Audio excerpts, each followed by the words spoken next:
সাল্লাল্লাহু আলাইহি সাল্লাম বলেন, সালাসাতুন লা তুরাদ্দু দাওয়াতুহুম, তিন ব্যক্তির দোয়া ফেরত দেওয়া হয় না। এক নাম্বার সাইমু হাত্তা ইফতিরা, রোজাদার ব্যক্তি যখন ইফতার সামনে নিয়ে দোয়া করে তার দোয়া ফেরত দেওয়া হয় না। রোজাদার ব্যক্তি যখন ইফতার সামনে নিয়ে দোয়া করে তার দোয়া ফেরত দেওয়া হয় না। দুই নাম্বার ওয়াল ইমামুল আদিল, ন্যায়পরায়ণ শাসক যখন দোয়া করে তার দোয়া ফেরত দেওয়া হয় না। ন্যায়পরায়ণ শাসক নাই, আমার সাথে একটু বলেন, বলেন ন্যায়পরায়ণ পুরুষ শাসকের দোয়া ফেরত দেওয়া হয় না। কি বললাম? ন্যায়পরায়ণ, আবার বলেন ন্যায়পরায়ণ। এই পুরুষ শাসকটা তিনবার বলেন, ন্যায়পরায়ণ, আবার ন্যায়পরায়ণ, আবার ন্যায়পরায়ণ। কিয়ামতের আগে বাংলাদেশে যেন আর কোনো নারী প্রধান না হয়। রাসূলুল্লাহ সাল্লাল্লাহু আলাইহি সাল্লাম বলেন, লা ইউফলিহা কওমুন ওয়াল্লাউ আমরাহুম ইমরাআ, নবীজি বলেন ওই জাতি কিছুতেই সফল হবে না যে জাতি তাদের নেতৃত্বে কোন নারীকে বসায়া দেয়।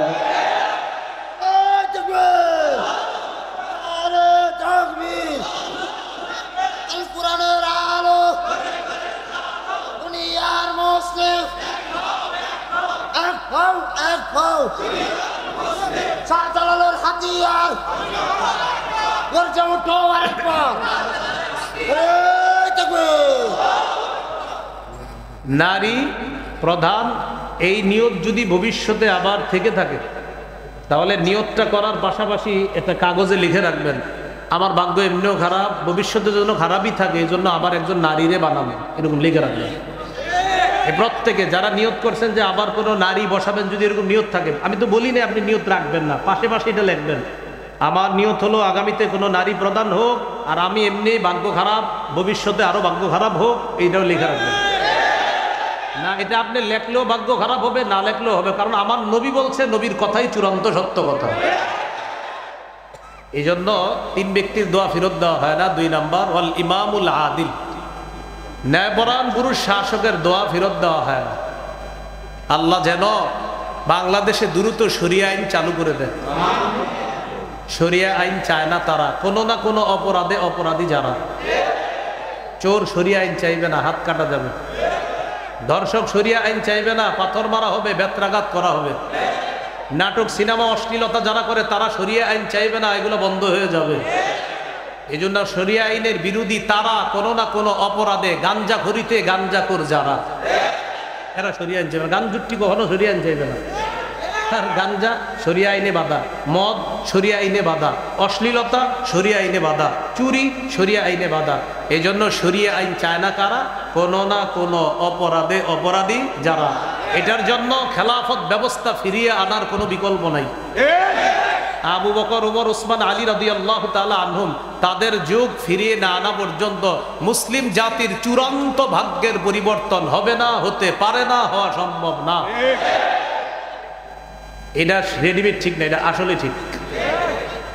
আর তিন ব্যক্তির দোয়া আল্লাহ ফেরত দেয় না। দুই নাম্বার আল ইমামুল আদিল, ন্যায়পরায়ণ শাসকের দোয়া ফেরত দেওয়া হয় না। তিন নাম্বার, হ্যাঁ মাশাআল্লাহ, ন্যায়পরায়ণ পুরুষ শাসকের দোয়া, উনি মনে করাই দিছে আবার, আসলেই সঠিক কথা এটা। ন্যায়পরায়ণ পুরুষ শাসক, তার দোয়া ফেরত দেওয়া হয় না। তিন নাম্বার ওয়া দাওয়াতুল মাজলুম ইয়ারফাউহা আল্লাহু ফাওকাল গামাম, মাজলুম যখন দোয়া করে তার দোয়াটা আল্লাহ তাআলা মেঘমালার উপর উঠায় নেয়। ওয়া ইফতাহু লাহা আবওয়াবাস সামা, মাজলুমের দোয়ার জন্য আল্লাহ আসমানের সবগুলা দরজা খুলে দেয়। এরপর আল্লাহ বলেন ওয়া ইজ্জাতি লা আনসুরান্নাকা ওয়ালাউ বা'দা হিন, ও মাজলুম বিলম্বে হলেও, ও মাজলুম বিলম্বে হলেও আমি অবশ্যই অবশ্যই তোমাকে সাহায্য করব। আল্লাহ বলেন আমার ইজ্জতের শপথ, ওয়া ইজ্জাতি লা আনসুরান্নাকা ওয়ালাউ বা'দা হিন, আমার ইজ্জতের শপথ, ও মাজলুম আমি বিলম্বে হলেও অবশ্যই অবশ্যই তোমাকে সাহায্য করব।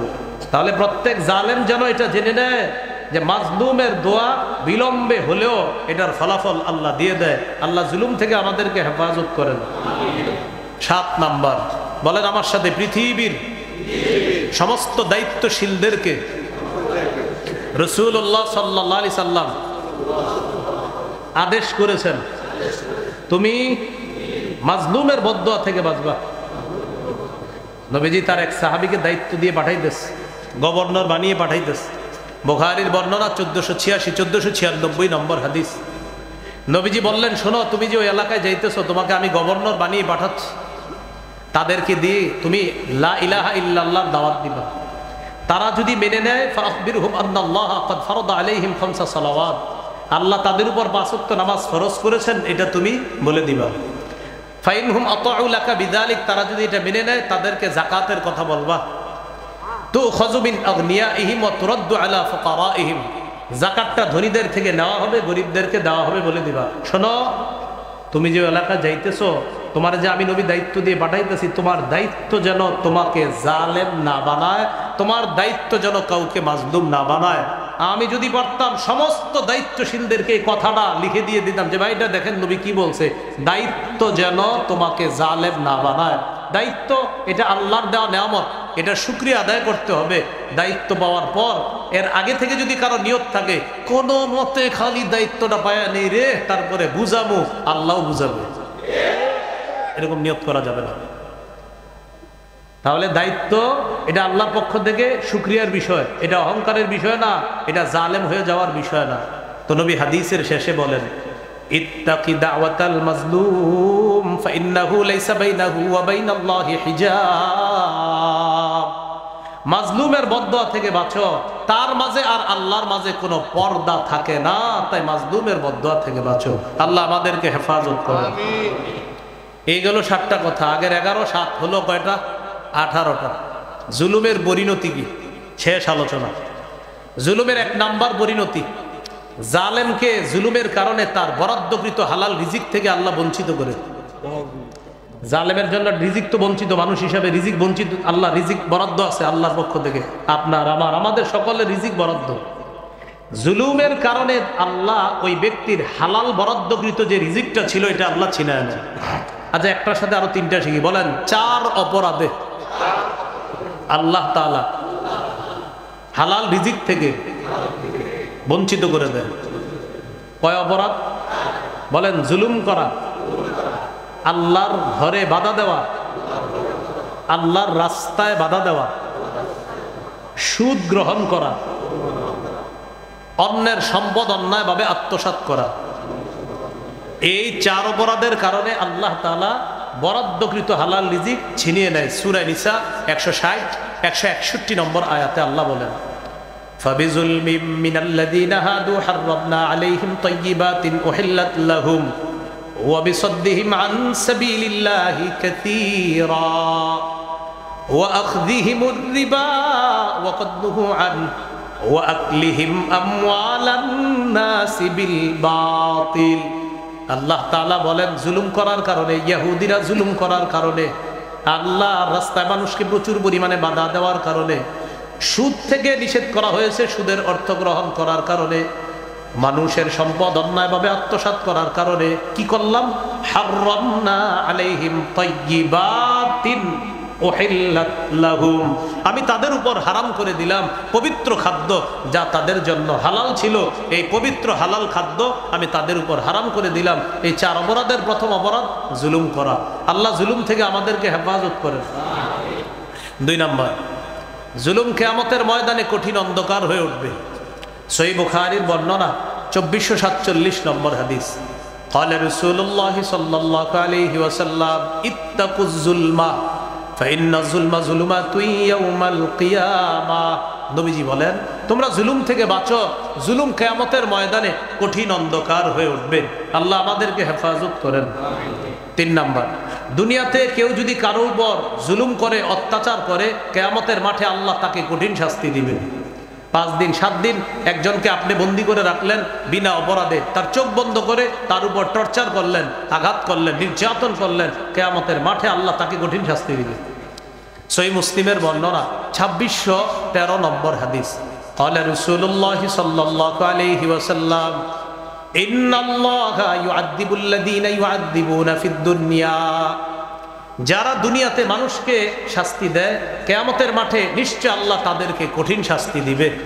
4 নাম্বার, এক বিগত পরিমাণ সম্পদ কেউ যদি জুলুম করে আত্মসাৎ করে, কিয়ামতের মাঠে তার গলায় 7 তবক জমিন ঝুলিয়ে দেওয়া হবে। নাও, তোমার তো অনেক জমিন লাগবে, আল্লাহ অনেক জমিন ঝুলিয়ে দিবে গলায়, নাও। সহিহ বুখারীর বর্ণনা 2453 নম্বর হাদিস। قال رسول الله صلى الله عليه وسلم من ظلم قيد شبر من الارض طبقه يوم القيامه من 7 أرضين। যে ব্যক্তি দুনিয়াতে এক বিগত পরিমাণ কারো সম্পদ অন্যায়ভাবে আত্মসাৎ করলো, কিয়ামতের মাঠে তার গলায় 7 তবক জমিন ঝুলিয়ে দেওয়া হবে। বলি নাউজুবিল্লাহ। আমাদের দেশে তো এখন জমিন ছিনতাই আদিব পদ্ধতি আছে। এই যে দেখেন, 2 পাশে 2 জমিন, এই পাশে হাজী সাহেবের, এই পাশে কাজী সাহেবের জমিন। তো জমিন মাশাআল্লাহ 2 পাশে 2টা, মাঝখানে বড় আইল ছিল, মানুষ হাঁটতো আগে ওটা দিয়ে। এখন জমিন আস্তে আস্তে এরকম হয়ে গেছে। আরে ঘটনা কি এটা এরকম হইলো কেন? আমরা এই সাইডে কমাইছি। হ্যাঁ হ্যাঁ,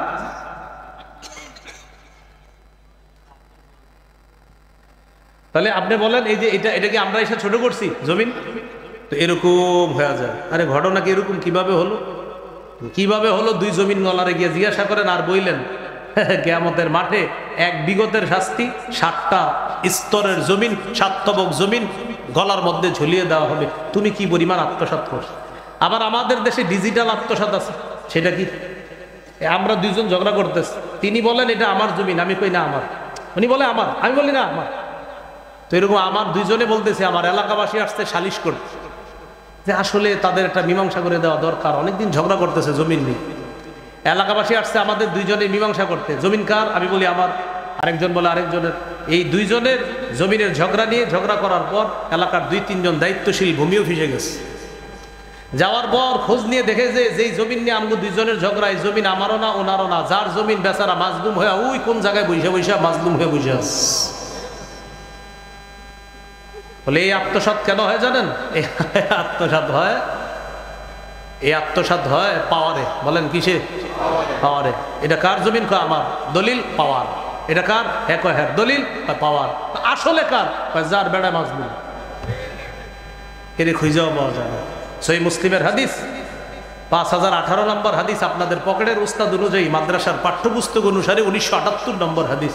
এই হাদিস আছে লাআনাল্লাহ। পকেটের উস্তাদ বুঝছেন নি, মানে মোবাইলে অনেকে হাদিস চালায় আর কি, ওই অনুযায়ী 5018।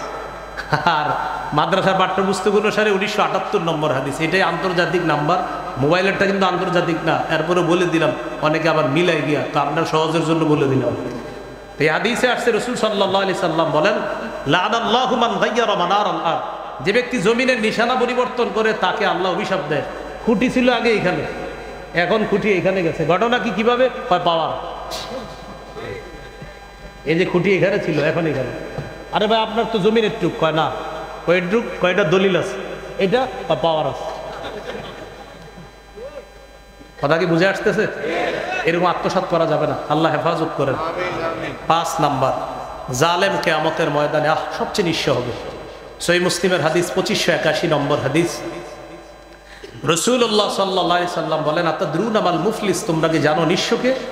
সাহাবীরা বললেন, আল মুফলিসু ফিনা মান লা দিরহাম লাহু ওয়ালা মাতা। আমাদের মাঝে নিঃস্ব ব্যক্তি যার টাকা পয়সা নাই, আসবাবপত্র নাই। নবীজি বললেন না, ইন্নাল মুফলিসা মিন উম্মতি ইয়াতি ইয়াউমাল কিয়ামাতি বিসসালাত ওয়া সিয়ামিন ওয়া যাকাত। আমার উম্মতের নিঃস্ব ব্যক্তি নামাজ, রোজা, যাকাত, আমলের পাহাড় নিয়ে কিয়ামতের মাঠে আসবে। ইয়াতি ওয়া ক্বাদ শাতামা হাযা ওয়া কাযাফা হাযা ওয়া আকালা মালা হাযা ওয়া সাফাকা দামা হাযা। এই ব্যক্তি কিয়ামতের মাঠে আসবে, একজনকে গালি দিছে, আরেকজনের রক্তপাত ঘটাইছে, আরেকজনকে পাথর মারছে, আরেকজনের সম্পদ অন্যায়ভাবে আত্মসাৎ করছে।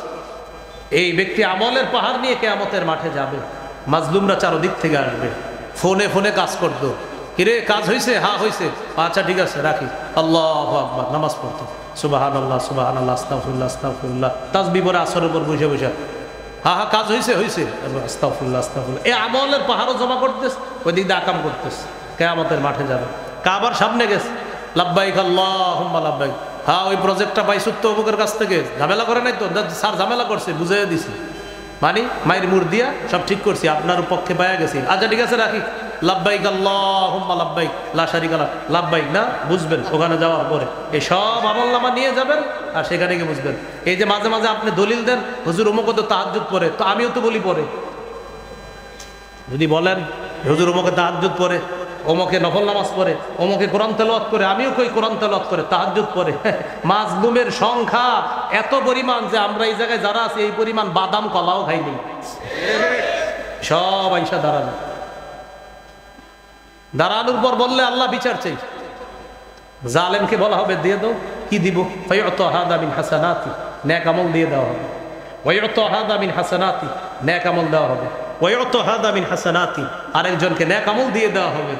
সব নেক আমল শেষ হয়ে গেছে, আর কিচ্ছু নাই, মাজলুমের সংখ্যা শেষ হয় নাই। আল্লাহ আমাদের কি হবে তখন? মাজলুমের গুনাহগুলা উখিযা মিন খাতায়াহুম, মাজলুমদের গুনাহগুলা নেওয়া হবে, জালেমকে দেওয়া হবে।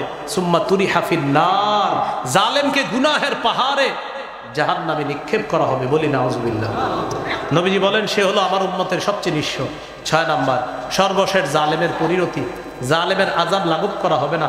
সূরা নাহলের 85 নম্বর আয়াত, ওয়া ইযা রাআল্লাযীনা যালামুল আযাব ফালা ইউখাফফাফু আনহুম, জালেমরা যখন আযাব দেখবে সে আযাব লাঘব করা হবে না, হালকা করা হবে না। আল্লাহ আমাদের সকলকে জুলুম করা থেকে হেফাজত করেন, জালেম হওয়া থেকে হেফাজত করেন।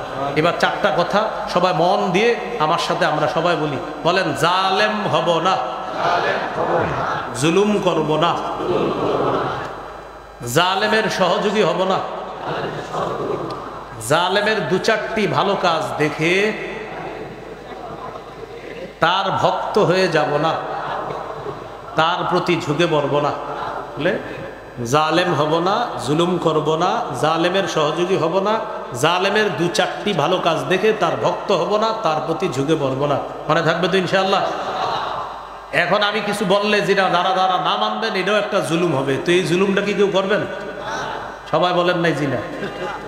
আমি এখন একটা এমন আবদার করব যে আবদারটা এমন না, মানে এই আবদারটা হলো আমি 2 মিনিট কথা বলবো, কেউ উঠবেন না, এতটুকু কথা রাখা যাবে?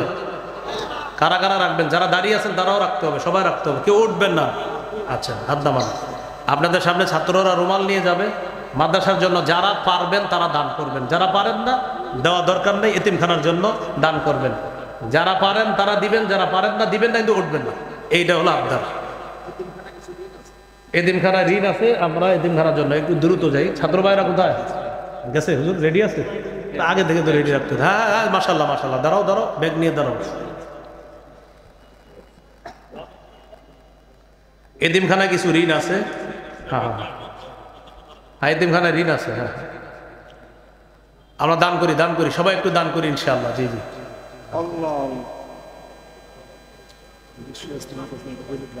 বিশ্ব ইজতেমা 31শে জানুয়ারি, 1-2 ফেব্রুয়ারি, এটা তো সবাই জানে, এটা তো এখন আর নতুন কিছু না। যাবে তো ইনশাআল্লাহ সবাই? হ্যাঁ, এবার তো সবাই যাবে, কারণ সবাই বলতে সবাই তো যাবে, ইজতেমাই তো একটা নাকি, সবাই সবাই যাবে, কারণ এরকম সুযোগ তো নাই যে আবার যাবে, এই জন্য একবারই যেতে হবে। স্থলে তারা প্রত্যাবর্তন করবে। 6 নাম্বার, বলেন প্রত্যেক জালেম এটা যেন জেনে নেয় মাজলুমের দোয়া বিলম্বে হলেও আল্লাহ কবুল করেন। কি বললাম? প্রত্যেক জালেম যেন এটা জেনে নেয় মাজলুমের দোয়া বিলম্বে হলেও আল্লাহ তাআলা কবুল করে নেয়।